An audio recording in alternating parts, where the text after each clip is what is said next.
Alam mo, isa sa pinakamasarap na pakiramdam ang pagmumotor ng long ride. Yung tipong pagsakay mo pa lang ng motor, pagpaandar ng engine, may mararamdaman ka ng kakaibang saya.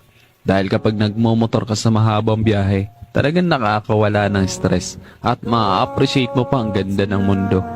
Yung tipong habang nagmumotor ka, masasabi mo na lang sa sarili mo na, wow, ang sarap palang mabuhay. Ang ganda pala ng mundo. Lalo na kapag ang patakbo mo yung chill lang, yung ini-enjoy mo lang talaga ang moment. Madami kasi tayo kanya-kanyang problema sa buhay. Pero kapag nagmomotor ka na, makakalimutan mong problema mo.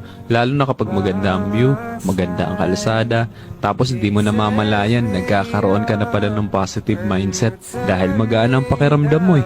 Kaya kapag stress ka na, kailangan mo lang din talaga minsan ng mahabang biyahe bilang isang pahinga eh. Ang weird no? Kasi nakakapagod magmotor pero ito yung pahinga ng gusto-gusto ng marami. Pero sasabihin ko sa'yo, hindi katawan ng napapahinga kapag ka nagla-long ride ka eh. Kundi yung utak mo, kundi yung sarili mo mismo.